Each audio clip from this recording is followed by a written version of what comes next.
에듀윌 유료 회원만의 남다른 서비스.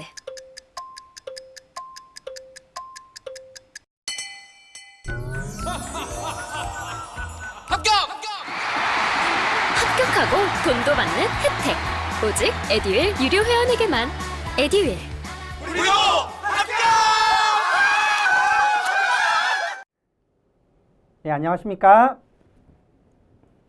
자, 이번 시간 문화미디어 파트부터 해볼 건데요. 자, 문화미디어, 과학 IT, 스포츠 엔터, 아마 이 세 개의 분야를 하지 않을까 싶네요. 자, 먼저 이제 문화미디어 세 가지 소재를 가져왔는데요. 자, 우리나라 영화뿐만 아니라 전체적인 문화 콘텐츠가 이제 국제적인 위상에 올라선 게 아닌가. 그죠? 좀 상위 클래스의 반열에 들어왔다. 우리나라의 문화 수준이 많이 올라간 것 같아요. 그래서 영화제, 각종 국제 영화제에 많이 수상을 하고 있는데 이번에는 3대 국제 영화제 중에 하나에서 2관왕이나 있습니다. 2개나 상 받았다는 얘기예요. 뭘까요? 칸이죠. 프랑스 칸 영화제. 자, 그 다음 우리 참고로 뭐 영화제 하면은 이제 프랑스의 칸 영화제 말고도 독일의 베를린 영화제, 그죠? 그 이탈리아의 베니스 영화제, 뭐 이런 것들이 세계 3대 영화제라고 하죠. 그 중에 칸에서 이제 이관왕했습니다. 그 다음 우리 천주교라고 하죠. 교황이 우리나라의 추기경을 임명했어요. 우리나라 추기경. 자, 교황 바로 밑에 있는 서열 2위가 추기경입니다. 뭐 추기경이 한 명만 있지는 않고 교황은 한 명이지만 추기경은 한 몇십 분 있는데 어쨌든 우리나라의 추기경 유흥식 추기경님이 임명되셨습니다. 유흥식. 성만 이렇게 적을게요. 자, 그 다음 세 번째는요. 6월 8일부터 유명인의 얼굴 이름을 무단 사용하면은 법적인 제재를 받습니다. 자, 일명 이제 퍼블리시티권이라고 하죠. 퍼블리시티권. 요게 이제 6월 8일부터 시행이 됩니다. 하나씩 보겠습니다. 자, 한국 영화 칸 영화제에서 2관왕했다. 자, 박찬욱 감독상 받았고요. 송강호 나무주연상 받았습니다. 자, 한국 영화의 전성기다. 자, 충분히 전성기라고 말할만 하죠. 영화뿐만 아니고 음악도 그렇고요. 그죠? 많은 부분에 우리나라 전성기에 들어온 것들이 있습니다. 앞으로 더 갔으면 좋겠죠. 떨어지면 안 되겠죠. 자, 세계적 권위를 자랑하는 프랑스 칸 국제영화제 경쟁 부문에서 한국 영화인 두 분이 수상하셨습니다. 먼저 이제 첫 번째 박찬욱 감독이고요. 첫 번째로 칸 감독상을 받았습니다. 영화 헤어질 결심으로 수상하셨고요. 자, 그 전에도 칸과의 인연이 있습니다. 2004년 올드보이로 칸 영화제의 심사위원 대상, 2009년에는 박지로 심사위원상, 그 다음에 이번에는 감독상까지. 가장 중요한 감독상을 받았다는 거. 다음 송강호 배우는요. 나무주연상을 받았습니다. 그래서 고레에다 히로카즈 감독의 브로커에 출연해서 나무주연상 받았는데 우리 여우주연상을 받은 적이 있는 영화제죠. 전도연의 밀양. 또 여우주연상 받았고 이번에는 나무주연상까지 우리가 수상을 했습니다. 이게 박찬욱 감독 사진 가져와 봤습니다. 다음 내용 볼게요. 자, 다음 내용은 천주교 관련된 교황청의 교황님께서 추기경을 임명했습니다. 유흥식 신임 추기경님이 임명됐습니다. 한국 천주교회 사상 네 번째 추기경이네요. 네 번째. 자, 원래 이제 유흥식 그 추기경님은 상당히 유명한 장관이었죠. 교황청의 성직자성 장관이에요. 교황청 장관. 그러니까 그 교황청의 장관으로 있었는데 이번에 이제 추기경까지 임명됐죠. 교황청 성직자성 장관 겸 대주교였고 이번에 네 번째 추기경으로 임명됐습니다.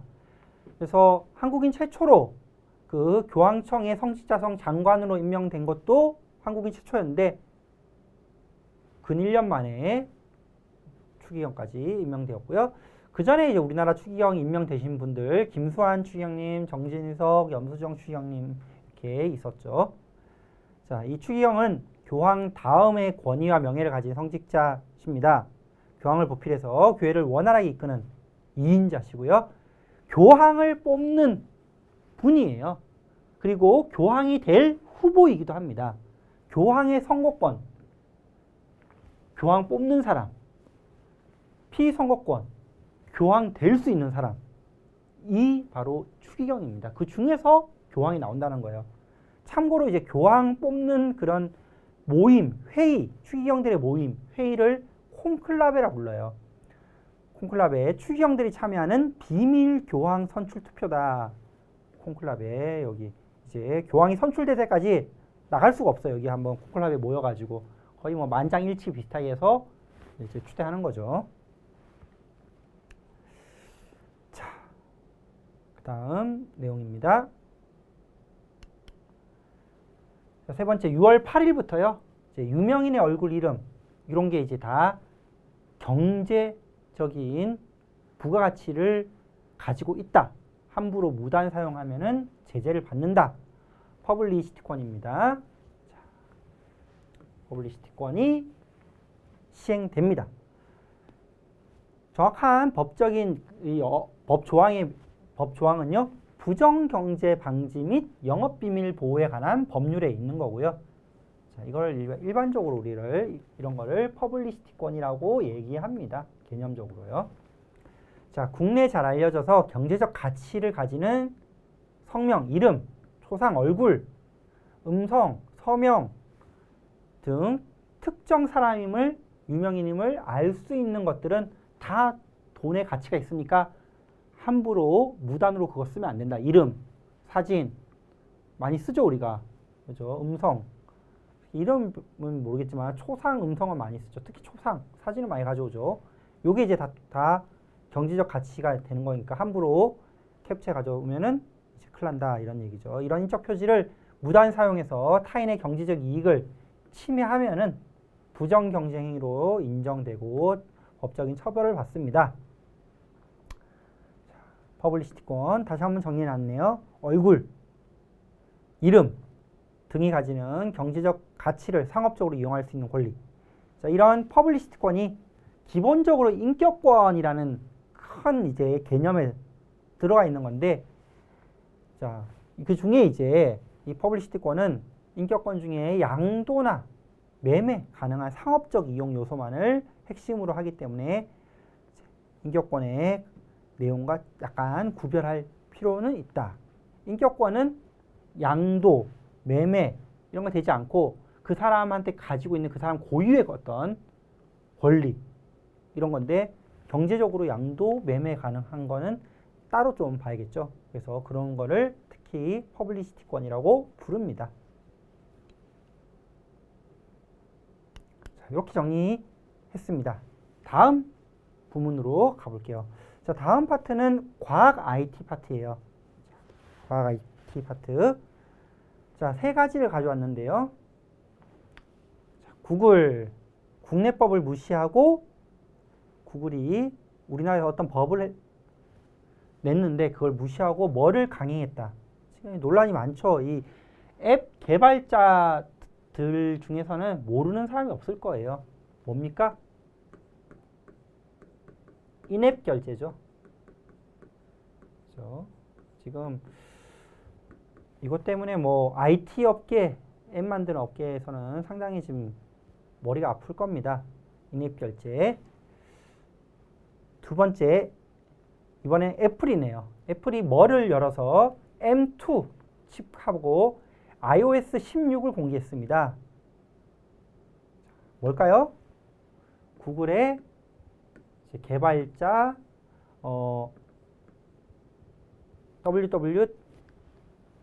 잘못 적었죠? WWDC죠? WWDC 구글의 개발자 컨퍼런스 WWDC를 열었다. 그 다음 세 번째, 원숭이 두창 제2급 법정 감염병에 지정됐다. 제2급. 코로나가 제1급이었다가 제2급으로 내려왔죠. 원숭이 두창도 제2급에 우선 지정이 됐습니다. 세 개 하나씩 살펴보겠습니다. 자, 먼저 구글이네요. 국내법을 무시하고 인앱 결제를 강행했다.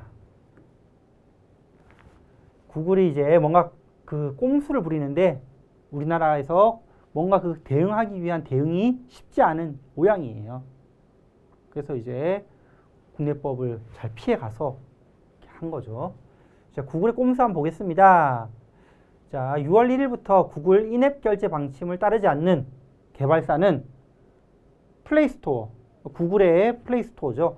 거기서 너네 앱 삭제하겠다. 오, 엄청 무서운 거죠. 앱을 만들었는데 플레이스토어에 삭제하겠대요. 자, 구글의 인앱 결제를 따르라. 자, 구글은 인앱 결제를 통해서 결제액의 10에서 30% 수수료로 징수하고 있습니다. 우리가 이제 어떤 앱을 다운받아서 구글 플레이 스토어에서 앱을 다운받아서 그 이제 앱 안에 있는 어떤 상품을 사거나 뭘 구매를 할 거 아니에요. 그 구매할 때 이제 앱을 통해서 산 거기 때문에 그 인앱 결제라고 부릅니다. 그 금액의 판매액의 10에서 30%를 구글이 가져가는 거예요. 이모티콘을 샀다. 뭐 게임 아이템을 샀다. 10에서 30%를 그냥 구글이 통행세로 가져가는 겁니다. 엄청 크죠? 그죠? 판매액의 10에 30%니까 30%라고 생각해 보세요. 엄청 크죠? 그죠? 그게 이제 인앱 결제 강제입니다. 이게 너무 심하다 보니까 우리나라에서는 세계 최초로 구글 갑질 방지법, 일명 이런 걸 만든 거예요. 정확하게는 전기통신사업법 개정안인데 여기 보면 이제 특정 결제를 강제할 수 없다 하면은 뭐 조치를 취한다 뭐 이런 내용이 있는 거예요. 이렇게 이제 법은 만들었는데 이렇다 할 제재 수단 이런 게 이제 강력한 제재 수단이 필요한데 이게 없다는 거죠. 또 구글은 이제 요거 그래도 조금 피해가기 위해서 앱 개발사의 선택에 따라 제3의 결제 방식을 선택할 수 있도록 만들었습니다. 그래서 법을 교묘히 피해갔는데 결국 이 방식 또한 그렇게 해도 수수료가 6에서 26%로 인앱 결제랑 별 차이가 없다. 다른 방식 해라. 근데 이렇게 써야 될 거야. 그렇게 해도 수수료는 뭐 대동소이해. 그러면 이제 개발사 입장에서 앱을 더 불편하게 소비자들이 결제할 때 더 불편하게 할 수 있겠네. 그냥 구글 거대로 해가 30% 다 주자. 뭐 이렇게 되는 거죠. 그러니까 법을 피해 가면서 또 이제 뭔가 만든 거죠. 따라갈 수가 없죠. 그죠? 이 머리 좋은 그 민간을 따라갈 수가 없습니다. 그래서 이제 규제 당국의 책임론이 불거지고 있는 거죠. 주무부처가 이런 구글의 꼼수에 대해서 적절히 대응하지 못한다. 그죠? 자, 요 하여튼 내용이 지금 개발 쪽에서 가장 중요한 내용 중에 하나인 것 같습니다. 구글이 엄청나게 이제 돈을 끌어모으겠죠. 구글에 투자를 해야겠네요. 자, 그 다음입니다. 애플. 자, WWDC 세계 이제 개발자 대회를 열고 애플의 정말 유명한 칩 M1, M2가 있죠. M1이 이제 거의 이제 마무리됐고 M2가 이제 나온다고 합니다. 기존 M1 사용하는 대부분의 아이폰들이 이제는 새 폰에는 M2가 나온다고 하는데 M2 칩하고 iOS 16 버전을 공개했습니다. 자, 6월 6일 미국 캘리포니아 애플파크에서 세계 개발자 대회, 애플 주도의 세계 개발자 대회, WWDC, 그죠? 개발자 대회 2021을 개최했습니다. 올 가을에 적용 예정인 새로운 OS, iOS 16하고 자체 설계 두 번째 반도체 M2를 공개한다고 합니다. 그래서 iOS 16은 뭐 OS는 지금 계속 나오고 있으니까 매년 나오고 있으니까 뭐 조금만 바뀌었겠죠. 잠금하면 다양한 버전으로 고를 수 있대요. 예컨대 사진, 글꼴, 색 같은 게 잠금화면 내에서 조정 가능하다. 잠금화면이 너무 심심했다 그동안. 별 변화 없었지 않냐. 그거 좀 바꿔줄게. 뭐, 그 정도가 좀 특이한 것 같고요. 중요한 건 이제 M2죠. M2 칩. 자, 맥북 에어, 맥북 프로 13에 탑재될 예정이라고 하네요. 자, 먼저 여기부터 탑재되겠네요. M1 칩과 비교하면은 M2는 CPU는 18%, GPU는 35%, 뉴럴 엔진은 40%나 향상된다고 합니다. 그죠? 특히 이제 GPU 35%, 그래픽 처리 장치, CPU는 뭐 중앙 처리 장치, 그래픽 처리 장치 35%나 향상되는 건 상당히 큰 거네요. 그죠? 자, 그렇게 보시면 되겠습니다. 밑에 WWDC를 정리해놨네요. 애플이 매년 6월 여는 신기술 공개 행사다. 자, 그런 게 있습니다. 참고로 이런 이제 신기술 공개 행사 중에 뭐 세계 3대 박람회라는 게 있어요. 3대 뭐 박람회, 전시회 뭐 이런 게 있습니다. 첫 번째가 CES라고 해서 1월 달에 매년 1월에 열리는 이제 그 미국 라스베가스에 열리는 세계 최대 가전 박람회 이런 게 있고요. 1월 정도에 열리죠. 그다음에 이제 2월 달인가요? 열리는 MWC 모바일 월드 콩크레스 모바일 이게 뭐 2월 정도에 열릴 거예요. 첫 번째 건 가전, 요건 가전.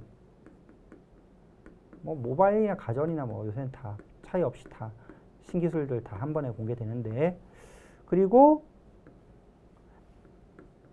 IBF인가? 가을에 9월쯤에 열리는 또 가전 박람회가 있습니다. 자, 이게 IBF인지 이거는 확실하게 한번 좀 찾아봐야 될 것 같아요. 세계 3대 가전 박람회라는 게 있습니다. IFA네요. IFA. 자, 그죠?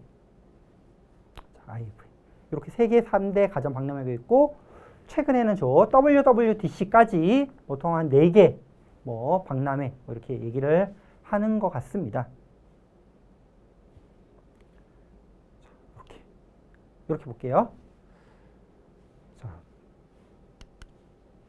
그 다음 세 번째 소재입니다. 8월부터 서울 강남에 자율주행 택시가 달린다고 합니다. 자율주행 택시가 달려요? 강남에? 한번 타봐야겠네요. 2달 남았죠. 자, 자율주행 택시 로보라이드가 서비스 할 거고 서울시에서 그걸 허용하겠답니다. 먼저 6월 9일에 오세훈 서울시장이요. 로보라이드를 탔어요. 자율주행 택시를 탔습니다. 1호 승객이었습니다. 자, 그래서 우선 운행 지역은요. 강남 도로 잘 돼 있잖아요. 상당히 이제 잘 돼 있으니까 강남 전역을 대상으로 할 거고 이제 테헤란로, 강남대로 등 26개 도로를 시작으로 해서 내년에는 도산대로까지 32개 도로까지 확대할 방침입니다. 이렇게 해서 강남 쪽에 먼저 자율주행 택시를 달려보고 괜찮으면 점점 넓혀지겠죠? 자, 얼마 남지 않았네요. 이게 이제 한 뭐 10년, 뭐 한 5년 내로 진짜 자율주행이 완벽하게 이루어지는 그런 시기가 올 것 같습니다. 자, 여기까지. 하나 더 있죠? 하나 더 있죠. 네 번째 소재입니다. 원숭이 두창. 코로나19가 끝나면 다 끝난 줄 알았는데 또 뭔가 전염병이 생기고 있는 것 같아요. 원숭이 두창. 제2급 전염병으로 지정됐습니다. 6월 8일 지정이 됐고요. 그렇게 되면서 이제 이 법정 감염병이기 때문에 감염병 예방 및 관리에 관한 법률에 따라서 확진자가 발생하면은 신고는 해야 된다. 그리고 이제 격리가 필요한 감염병에 해당되고요. 그런 것들이 우리 코로나19 그죠? 1급이었지만 2급으로 내려왔고요. 결핵. 우리나라 결핵도 정말 아직도 결핵 환자가 많은 나라 중에 하나죠. 이런 것들이 2급에 지금 지정이 되어 있습니다. 자, 원숭이 두창이 뭔데? 이런 거죠. 자, 중서부 아프리카 지역의 풍토병입니다.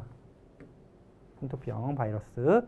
5월 7일 날 영국에서 첫 발병 보고가 있은 이후로 비풍토병 지역 30여 개국에서 감염 사례가 확인되는 등 세계로 확산되고 있는 추세입니다. 우리나라도 지금 확진자가 나온 상황이죠. 자,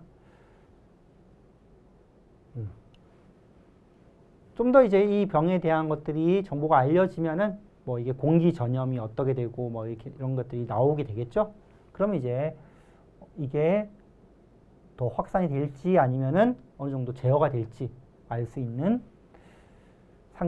상황이 되지 않을까 싶습니다. 이렇게 해서 과학 IT는 정리를 할게요. 자, 그 다음입니다. 스포츠 엔터 분야 3개 소재입니다. 영화. 자, 이 코로나19 위드 코로나 상황에서 드디어 1000만 관객을 달성한 또 하나의 영화가 등장했네요. 뭐죠? 마동석 주연의 범죄도시 2죠. 그렇죠? 1000만을 넘었습니다. 자, 두 번째, 아직 건재한 싸이. 신곡 발매했습니다. 대박이 났죠. 7주차 1위 행진에 역주행까지 했다. 자, 신곡 싸이의 신곡 뭔지 아나요? 대댓이죠. 들어보셨죠? 대댓. 그 다음, 싸이보다 더 유명한 BTS. 자, 그룹 활동 중단했습니다. 이제 개별 활동할 것 같아요. 세 가지 하나씩 살펴보겠습니다. 자, 영화 범죄도시 2 코로나 팬데믹 이후 최초로 1000만 관객 달성했습니다. 개봉 25일 만이고요. 우리나라 28번째 1000만 관객 달성한 영화가 됐습니다. 자, 마동석 그리고 손석구 주연의 범죄 액션 영화더라. 범죄도시 2. 그 말고도 지금 또 뭐 마녀2, 탑건. 자, 이런 것들이 계속 이제 흥행을 이어가주면은 영화 산업이 지금 다시 빠르게 살아날 수 있겠죠. 이 범죄도시 2는 인기가 이제 많아가지고 범죄도시 3를 곧 크랭크인 할 예정입니다. 3편 제작 돌입할 거고요. 6월 말부터 본격적인 크랭크인. 크랭크인이라는 뜻은 영화 촬영 개시. 영화 촬영 개시를 말합니다. 그래서 범죄도시 2 1000만. 탑건도 아마 1000만 달성하지 않을까 싶고요. 마녀2도 한번 지켜봐야겠죠.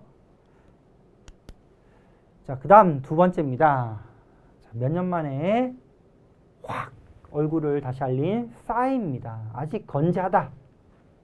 그래서 신곡을 발매했는데 지금 7주차 1위 행진 그리고 옛날 곡들은 다시 역주행하고 있습니다. 싸이 정규 9집 싸다구 음원 올킬 하고 있다.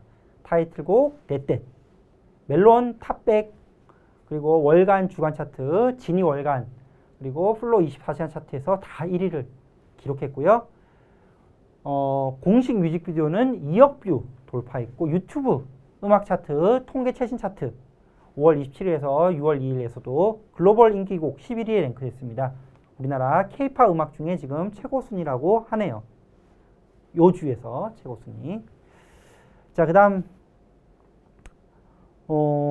요게 이제 싸이 9집 싸다구 앨범이고요.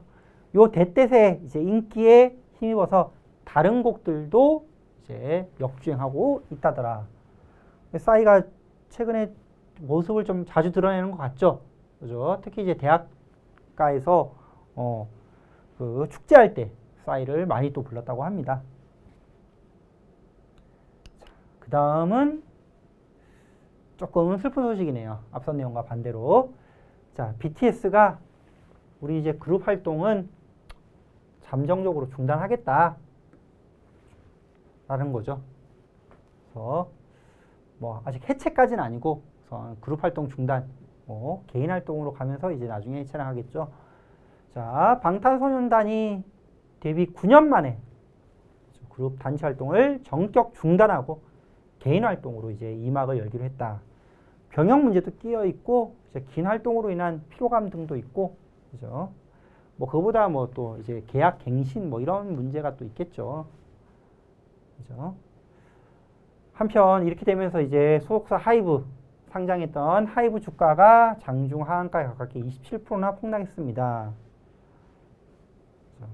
그래서 말 많았죠. 뭐 방탄소년단들이 미리 주식을 하이브 주식을 뭐 올 초에 팔았을 때 그때 우리도 팔았어야 됐는데 뭐 이런 말도 나오고 있고요. 뭐 그 말 자체가 팩트인지 아닌지는 잘 모르겠지만 하여튼 주식시장에는 하이브에는 큰 악재로 작용을 했습니다. 자, 이렇게 해서 우리 문화미디어, 과학 IT, 스포츠 엔터 이 세 개 분야에 대해서 살펴봤네요. 자, 다음 시간 마지막 인물 용어 해보면서 7월 시사를 정리하도록 하겠습니다. 자, 감사합니다.